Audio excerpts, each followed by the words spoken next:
All right, welcome back and nice to see everybody. We're going to do a Rashi from Matos Masei. We're going to do one from the second Aliyah of Matos, which is actually not the second Aliyah of the combined Parshios, but you'll forgive me for that. But it's the second Aliyah of Matos where we really transition out of the first section, which deals with Nidarim and Shavuos, the whole idea of vows and oaths, to the second story of the Parsha, which is the war with Midian. And the Torah begins that story by saying, "Nikom nikmas b'nei Yisrael me'es hamidyanim achar te'asef alamecha."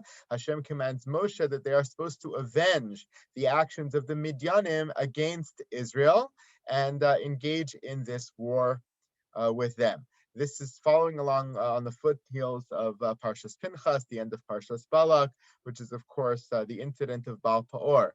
The incident of Baal Peor, Bilam's plan fails. He doesn't get to curse the Jewish people as he wanted. Hashem prevents that from happening. And so he counsels the nations of Moab and Midian to come after the Jewish people. According to the Gemara, this is the story, of course, not contained in the Torah, but according to the Gemara, he counsels the nations of Midian and Moab to go after Bnei Israel in a more subtle way, not in terms of the overt curses, but in trying to entice them through the women of Moab and Midian, to come closer to them in terms of illicit sexual relations. And once they were close to them in terms of that, they could also entice them to worship idolatry, which is what happened. They worshiped the Baal Peor. Terrible Magifa comes, and that Magifa, that plague, that punishment that comes is stopped by the zealousness of Pinchas, which is the transition from Balak to Pinchas, which we read this past Shabbos. And Pinchas, of course, is a complicated incident and person in and of himself, trying to figure out why he's given a bris shalom for such an act of war.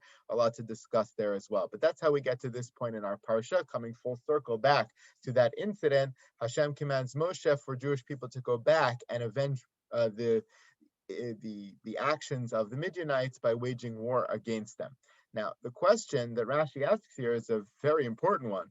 He says, Me'es HaMidyanim velo me'es HaMoavim. There's something glaringly absent in the command of Hashem to Moshe.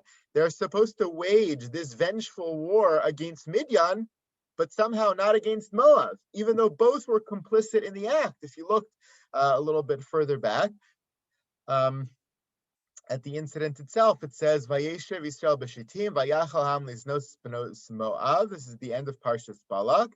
The zinus, the illicit relation, starts to happen with B'nos Moab. They're the instigators of the whole thing. They're the main culprits in the whole thing, B'nos Moab. It also, of course, involves Midian, but that only comes later. It's actually only mentioned in Pasuk Vav. Hine ish mibnei Yisrael ba v'yakrev el ichav et hamidyanis le'nei Moshe. The famous incident that later Pinchas avenges, which is the incident of Kozbi Basur, who is from Midian, only happens a little bit later in the story, but the initial instigation is from Benos Moab. In fact, when we refer to the incident in general, we have this nos of Benos Moab. That's how it's called in general, just colloquially. So it certainly involves Moab. It also involves Midian, the women of Midian. But if the war was supposed to avenge this act, it should have been Nikom Nikmas B'nei Yisrael Me'es HaMoavim VeHaMidyanim, or at least Me'es HaMoavim.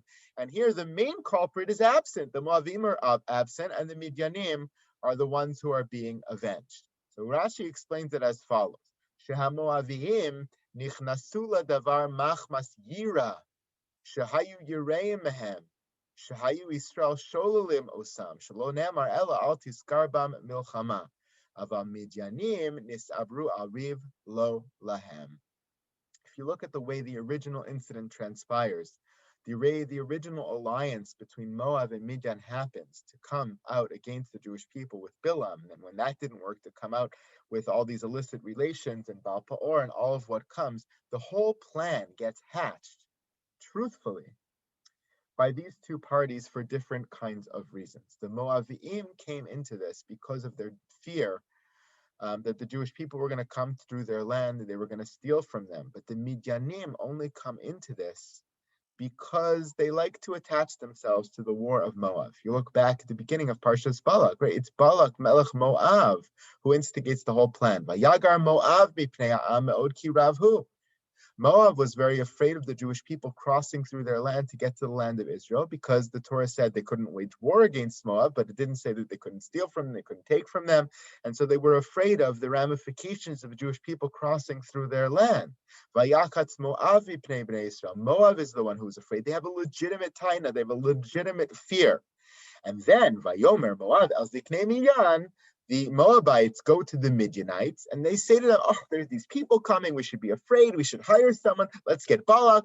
The Midianites attach themselves to this plan, even though they're not actually stakeholders in it. If you look at the map over here of where all these people are situated, Midian is way down here. Moab is right over here. Moab is where the Jewish people were going to cross into the land by Yericho, here just south of the Dead Sea. Midian had nothing to do with this. They attached themselves because maybe Moab convinced them to be afraid, or they attached themselves just because they found a common enemy that they wanted to go to wage war against. In fact, the beginning of Parshas Balak, Rashi mentions that Moab and Midian really were enemies. They had nothing to do with each other. The only reason Midian came into this is because either Moab instilled fear in them for no reason, or because they like to attach themselves to a good fight, right? They wanted to be part of this good fight against the Jewish people. And so in the retribution for the acts of Moab and Midian, Hashem tells the Jewish people specifically to go after Midian. We know that the Moabites were very much complicit. They were the instigators, but they had good reason to be afraid. They had legitimate reason to go to war against the Jewish people. They were afraid of them. But the Midianim, they only attached themselves to a riv lo lahem, to a fight that was not their own. And that's something particularly spiteful. That's something particularly dangerous, particularly insidious. That's what we have to fight against. That's who we have to wage war against. And therefore, the war is mentioned here only against Midian and not against Moab. It's not a foreign concept in Chazal or in Rashi's, actually. We've seen this idea before in Parshas Korach. There are different ramifications for Korach and his followers versus Dasan Va'aviram and the others who came from the tribe of Reuven to attach themselves to this fight. And Rashi, quoting from Chazal, gives the exact same reason over there. Nis'abru ariv lo lahem. I believe it's Rashi. Maybe it's not. Maybe it's one of the other Mefarshim. But the Dasan Va'aviram camp comes into it because they got involved in a fight that was not their own. It was not their own. It was Korach's fight. He wanted a challenge because he was a Levi. He wanted to challenge the leadership of Moshe and Aaron. The people from Reuven, Dasan and Aviram, they had no stake. They had no claim. They only attached themselves because they wanted to be in it for a good fight. I think this is a very important Rashi, reminding us here that not just in terms of this war with Midian, but in general, we should definitely stick up for the values we believe in. We should stick up for the things that affect us. But it's quite dangerous to become involved only tangentially just because of the love of a fight. The love to really raise our voices and raise our hands and get involved in things that are really not our own. There are things we should be involved in that are not our own, legitimate fights, legitimate causes, but just to get involved in a fight for a fight's sake, when it really has nothing to do with us, is something that could be very dangerous. Thank you. Have a wonderful day, everybody.